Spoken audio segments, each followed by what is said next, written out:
Hi hello ಎಲ್ಲರಿಗೂ ನಮಸ್ಕಾರ. ಎಲ್ಲರೂ ಹೇಗಿದ್ರಿ? ಎಲ್ಲರೂ ಆರಾಮಿದ್ರಿ ಅಂತ ಅಂದ್ಕೊಳ್ತಾ ನಾನು ಕೂಡ ಆರಾಮಿದ್ದೀನಿ. ಬನ್ನಿ ಇವತ್ತೊಂದು ಸಖತ್ತಾಗಿರುವಂಥ ಹೀರೆಕಾಯಿ ಮತ್ತು ಕಡಲೆಬೇಳೆ ಮಿಕ್ಸ್ ಮಾಡಿ ಒಂದು ಒಳ್ಳೆ ರುಚಿಯಾದ ಪಲ್ಯನ ಮಾಡೋಣ.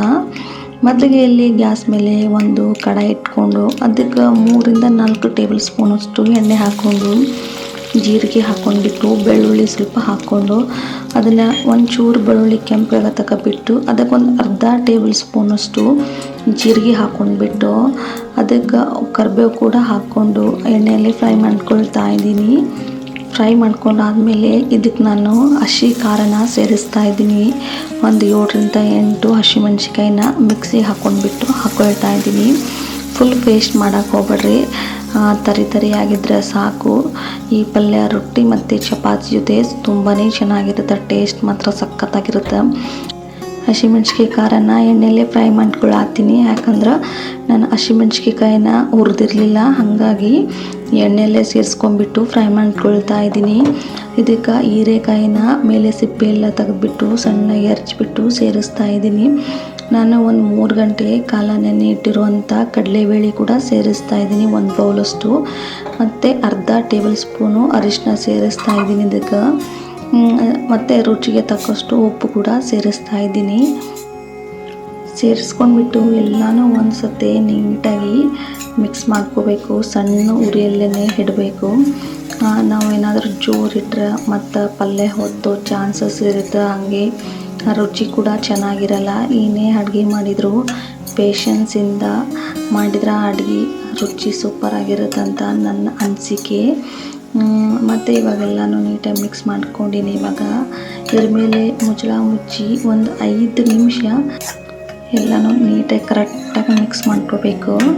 ಇವಾಗ ಮಿಕ್ಸ್ ಮಾಡ್ಕೊಂಡಿದ್ದಾಗಿದೆ. ಇದ್ರ ಮೇಲೆ ಮುಚ್ಚಳ ಮುಚ್ಚಿ ಒಂದು 5 ನಿಮಿಷ ಬೇಯಕ್ಕೆ ಬಿಡಬೇಕು.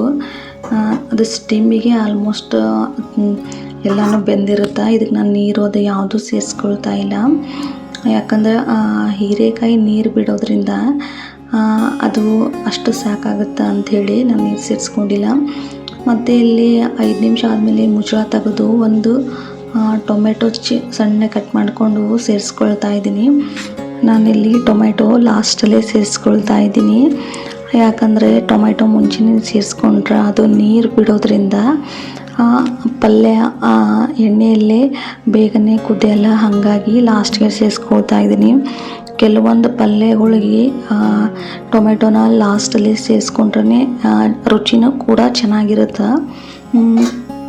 ಟೊಮೆಟೊ ಸೇರಿಸ್ಕೊಂಡು 1-2 ನಿಮಿಷ ಮುಚ್ಚಳ ಮುಚ್ಚಿ ಬೇಯಿಸ್ಕೊಂಡ್ರೆ ಸಾಕು. ಸಖತ್ತಾಗಿರುವಂಥ ಪಲ್ಯ ರೆಡಿ ಆಗುತ್ತೆ. ಒಂದು ಸತಿ ನೀವು ಕೂಡ ಟ್ರೈ ಮಾಡಿ ನೋಡಿರಿ, ನಿಮಗೂ ತುಂಬಾ ಇಷ್ಟ ಆಗುತ್ತೆ. ಈ ಪಲ್ಯಕ್ಕೆ ಏನು ಟೈಮ್ ಜಾಸ್ತಿ ಏನು ಬೇಕಾಗಲ್ಲ, ಒಂದು 10 ನಿಮಿಷದೊಳಗನೆ ಆಗಿಬಿಡುತ್ತೆ. ಬೇಳೆ ಒಂದು 3 ಗಂಟೆ ಮೊದಲೇ ನೆನೆಯಿಟ್ರೆ ಸಾಕು. ಕಡಲೆಬೇಳೆ ಮತ್ತು ಹೀರೆಕಾಯಿ 2 ಮಿಕ್ಸ್ ಮಾಡಿರುವಂಥ ಪಲ್ಯ ರೆಡಿಯಾಗಿದೆ. ತುಂಬ ಟೇಸ್ಟ್ ಮಾತ್ರ ತುಂಬ ಚೆನ್ನಾಗಿರುತ್ತೆ. ರೊಟ್ಟಿ ಮತ್ತು ಚಪಾತಿ ಜೊತೆ ರೈಸ್ ಜೊತೆನೂ ತುಂಬ ಚೆನ್ನಾಗಿರುತ್ತೆ. ಒಂದು ಸತಿ ಟ್ರೈ ಮಾಡಿ ನೋಡಿರಿ. ಟ್ರೈ ಮಾಡಿ ನೋಡಿ ಆದಮೇಲೆ ನನಗೆ ಕಮೆಂಟ್ ಹಾಕೋದು ಮರಿಬೇಡಿ.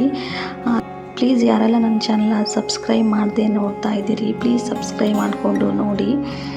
ನನ್ನ ಚಾನಲ್ನಲ್ಲಿ ಒಳ್ಳೆ ರೆಸಿಪಿಗಳನ್ನ ಹಾಕಿನಿ, ಒಂದು ಸತಿ ಟ್ರೈ ಮಾಡಿ ನೋಡಿರಿ, ನಿಮಗೂ ಕೂಡ ತುಂಬಾ ಇಷ್ಟ ಆಗುತ್ತೆ. ನಾನಿವಾಗ ಸಜ್ಜಿ ರೊಟ್ಟಿ ಜೊತೆ ನಾನಿಲ್ಲಿ ಸರ್ವ್ ಮಾಡ್ತಾಯಿದ್ದೀನಿ. ಸಜ್ಜಿ ರೊಟ್ಟಿ ಮತ್ತು ಶೇಂಗಾ ಖಾರ.